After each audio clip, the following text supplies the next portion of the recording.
So good morning everybody, and a very warm welcome to Mildenhall, and today is a layout update.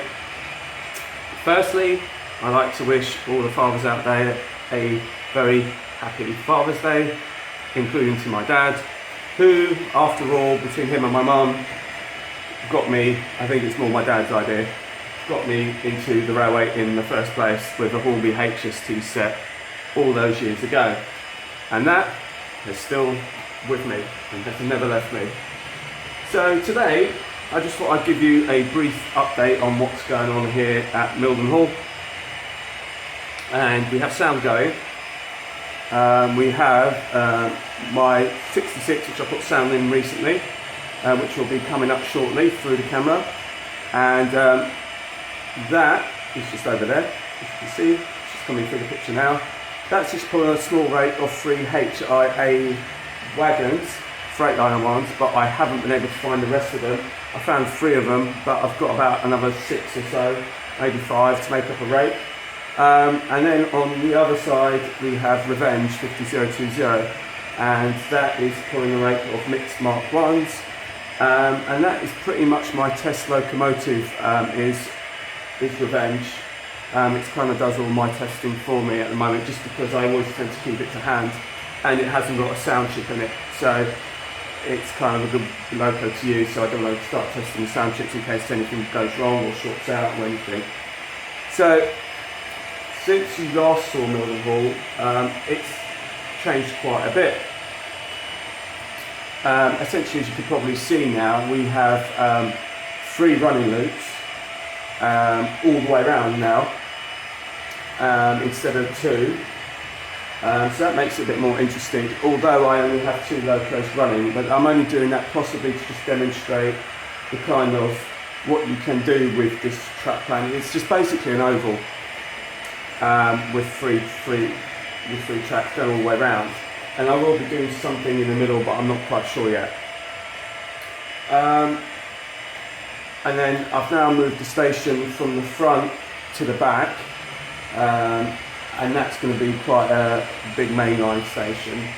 And basically what I wanted to do at the back is to simplify the point work, because originally what I was going to do is I mentioned that I was going to split the layout in 2 and have the front as a scenic and the back as a fiddle yard.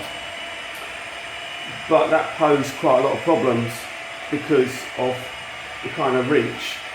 I'm trying to get to points and trying to get to everything. And I decided actually just to keep it relatively simple, so all the point work is pretty much at the front. And the only point work that I've got going on towards the back end is on this corner here, which I'll show you. And I can reach that with my hand, and it's not really too much of an issue.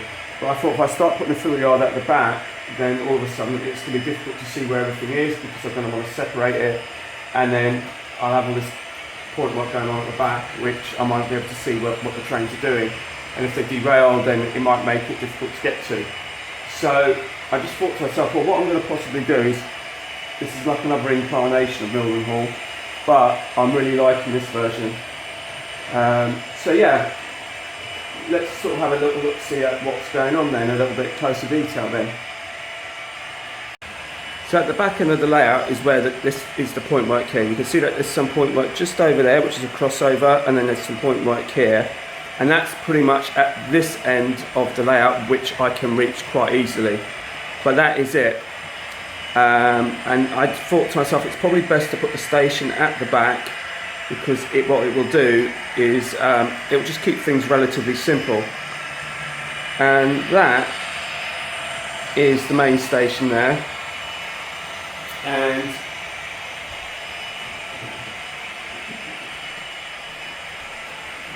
what I did, as I just let the Revenge come through the picture, is I went to my local model shop and I got myself one of these, which is very basic, but it's very good.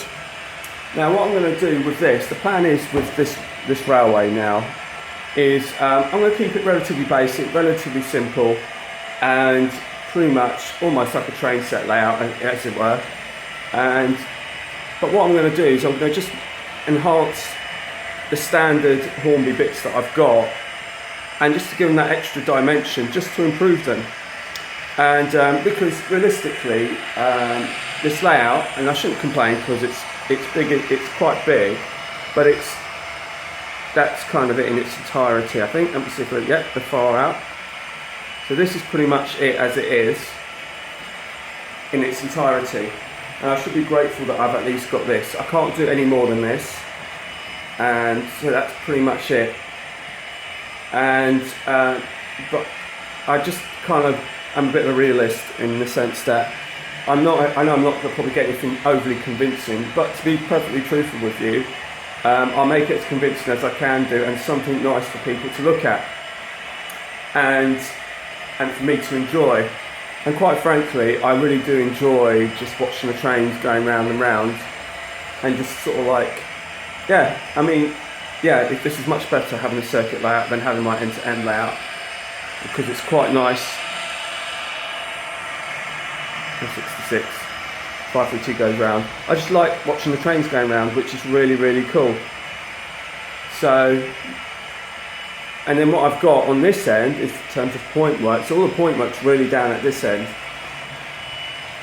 And as you can see, you've got a crossover here, and that's pretty much kept the same as before, but instead of where this fourth line used to go back in and feed back into the two, I've just carried it on all the way around to have 3 continuous lines,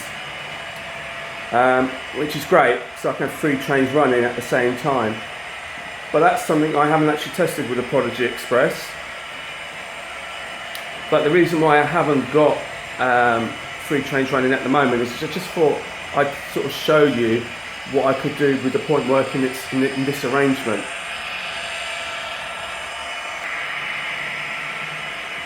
So, Revenge, which is the Class 50 heading towards us now, is just going to cross over the points, and it's now in the middle of the tracks. So that's one sort of thing that we can do.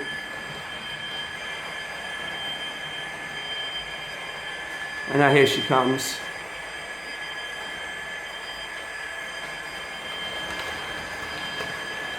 Just trotting around through the middle.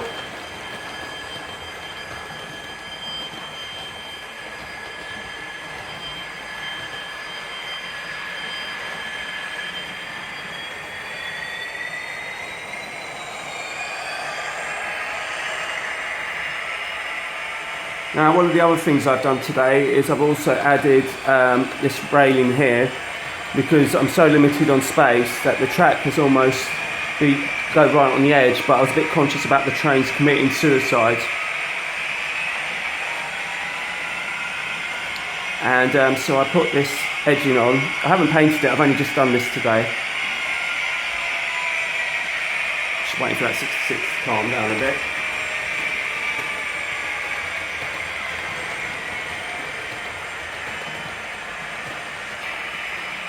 So on Revenge's next pass, not this one, but its next one, I'm going to cross it back over so you can see it, what it's going to do. It's going to cross back over into the inside lane.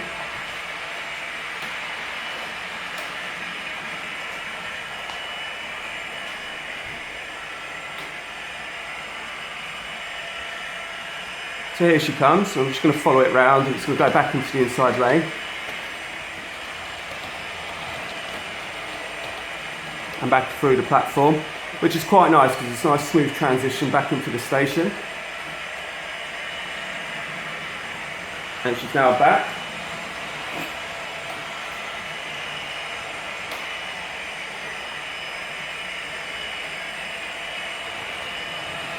And she's just straight back into the station. Now what I'll do is with the 66, I'll demonstrate it going the other way and what you can do going the other way. And she trundles around. It might take a bit of time.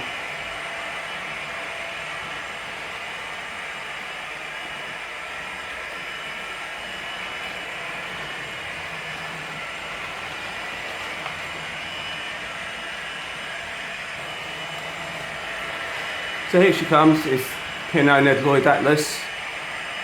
So she's going to traverse the tracks now and go into the middle.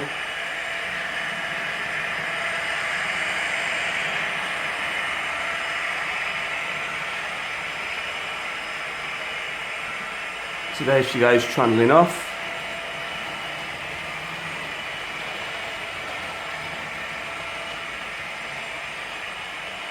And we'll just see her come through as she comes round through the middle.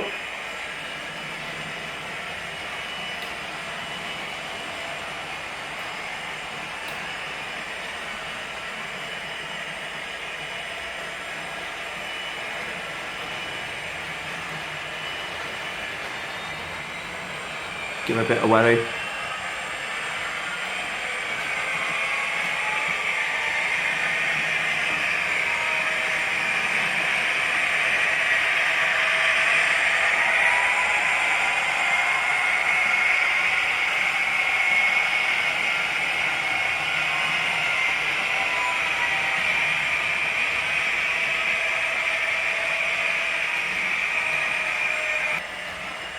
So Pinot Noir Adeptus is just coming. She's just going to traverse the points to go back on the outside. There she goes. She's crossing the points over there.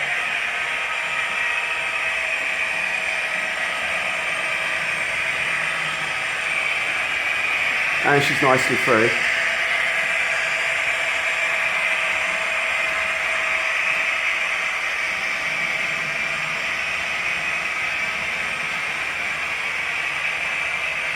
And back on the outside. So I've just shut down the sound on my Class 66 just so you can just hear me better. I'm really feeling this arrangement. I really like what I've done here. I really do like this version. It's really simple, which is one of the things I like about it, but at the same time it is a bit limited. But I am enjoying watching the trains go around, and that's the thing that I'm really liking. And like I said, I will be doing more in the middle. I had this girder bridge it's a Hornby girder bridge, which I really like, and I kind of wanted to use it, and I'm just trying to find the box for it. That's what it is. It's one of those girder bridges. I've had it for some time. I wanted to try and use it on the layout. But I was thinking I couldn't really use it as a railway bridge, just because I couldn't really put another line on the top really. I wasn't quite sure. I just thought it looked too cluttered, so I thought I'd go leave it like this. And what I thought I might do is use it as a road bridge. So I thought I'd stick that bus on there to see whether it would fit. Now obviously I'd have to do a bit of work to it, because it's actually got indentation marks to put a railway track. But I could turn it into like a single lane road, so you kind of have a priority system. So you could do that and it would work. That particular bus is actually one that I've actually driven in service. I've actually driven this bus, and it's a London bus. I come across it the other day and I thought I'd bring it out. So that's what's going to go there. I'm not sure if it's going to sit there exactly, but I just wanted to have a look to see where I could possibly put it, to try and work out what I'm going to do next with it all. And like I said, if we turn this around, the station's going to be right at the back, because that's just going to be easier. There isn't any point work, like I said, as such at the back, except for what's in that corner which I showed you. But yeah, it's really, really nice, and I'm really enjoying this. Like I said, once it's got some scenery, it'll look really decent. And I'm just enjoying it actually. I think it looks, yeah, I'm just enjoying it, watching trains go around. So anyway, that's where we're at with this. So for now, it's goodbye from Mildenhall and my little update.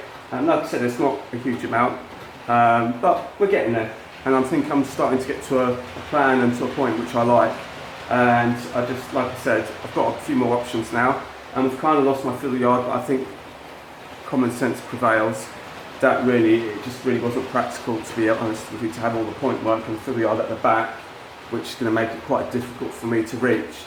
But in saying that, I'm so glad I've put this on wheels, because I am able to pull it out into the middle of the room for now when I need to get to access to the back, which has been a real godsend. So until the next time, it's goodbye from Mildenhall. I hope you like what you've seen. Please feel free to comment and subscribe, and I'm sure we'll have some more interesting updates soon. So bye for now. Bye bye.